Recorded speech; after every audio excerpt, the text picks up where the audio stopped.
The clock on the wall ticks with a rhythmic, mechanical precision that seems to count down seconds of a life under scrutiny. Sarah sits on the edge of the stiff chair. Her knuckles turn white against the folder she grips. The air is thick with the sterile scent of floor wax and the bitter, lingering smell of stale coffee. Every tick of the second hand echoes in the small space. She shifts her weight, but the chair offers no comfort, only resistance against her posture. She tracks the shadows on the wall, watching the light shift as the afternoon wears on. Her focus narrows to the folder in her lap, the edges digging into her palms. The silence of the waiting area is not empty. It is heavy, pressing against her ears. She exhales slowly, trying to lower her heart rate, but the ticking clock pulls her focus back. Then, the sound changes. The muffled movement from behind the partition stops. A door clicks open. The sudden shift in noise level makes her flinch. A man appears, gesturing toward the inner office. Sarah stands, her heels clicking sharply against the linoleum as she walks toward the threshold. She reaches the door, pauses for a heartbeat, and crosses into the room as it closes behind her with a heavy, final thud. Sarah takes a seat, the chair frame groaning under her slight movement. She places the folder on the table, her hands trembling as she lets go. Across from her, two figures sit in waiting. One interviewer leans forward, the fabric of his seat shifting with a dry rasp. He holds a pen, tapping it once against the notepad. The sound is sharp, like a gavel strike. He looks up. "Tell us about your greatest challenge," he asks. The words hang in the air, vibrating in the small enclosed space. Sarah draws air to speak. Her throat constricts. She tries again, but her vocal cords do not respond. She stares at the ink on the notepad, watching the nib of the pen hover. The silence begins to grow. It is not just quiet, it is a weight. She shifts her weight, her toes curling inside her shoes, pressing hard against the floorboards. The interviewer holds his gaze, his expression unmoving. Sarah opens her mouth wider, searching for a sound, but the room remains locked in a vacuum. The air feels thinner now. She grips the edge of the table, her fingers digging into the wood grain. Seconds pass, stretching into an eternity of silence. She cannot find the words. The room feels smaller, the walls leaning inward as the pressure of the unasked question turns into a suffocating, soundless barrier. The room begins to tilt. Sarah watches the edges of her vision fray, turning into a thick, swirling gray haze that swallows the faces of the interviewers. They drift away, transforming into distant, indistinct shapes that hold no meaning.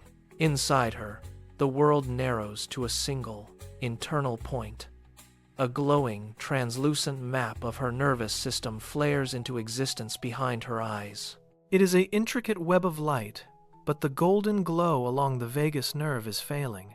It flickers like a dying candle, the light pulsing and then retreating into shadow. Her heart rate drops, the steady thump in her chest slowing into a heavy, sluggish crawl. The muscles in her neck and shoulders lock with iron force, pulling her spine into a rigid, defensive curve. The vibrant colors of the office walls leach away, replaced by muted, lifeless tones. She is not choosing to be silent. Her body has overridden her intent, engaging an ancient biological circuit meant for survival. This is a total dorsal vagal shutdown. She is no longer in the room. She is anchored in a cold, silent void where the threat of the question has triggered a complete internal retreat. The silence in the office was absolute until the interviewer moved. He set his pen down on the desk with a sharp, hollow click that echoed against the glass. He leaned back, the leather of his chair creaking. "Take your time," he said. His voice was low, steady, and cut through the gray haze like a stone breaking the surface of a still pond. The sound vibrated in the air, reaching Sarah across the void. She shifted her focus downward. She pressed her heels into the carpet, feeling the resistance of the floor beneath her soles. The solid pressure grounded her. She drew a sharp, audible breath, pulling air deep into her chest. Inside, the golden light of the vagus nerve pulsed once, then flared with sudden, intense clarity. The gray haze recoiled, dissolving instantly. The room snapped back into focus, the walls regaining their color, and the interviewers appearing as distinct individuals once more. Sarah blinked, the sluggish rhythm of her heart accelerating back to a functional, steady beat. She locked eyes with the man across the desk. Her shoulders dropped. She opened her mouth, and this time, the words were ready. Sarah spoke with a clarity that surprised even her. Her words flowed, each sentence deliberate and measured as the tension in her chest dissipated. The rhythm of her heart remained steady, a functional tempo that carried her through the final minutes of the conversation. She stood, offered a firm handshake, and turned toward the exit. The heavy glass door pushed open with a metallic sigh. She stepped out onto the sidewalk.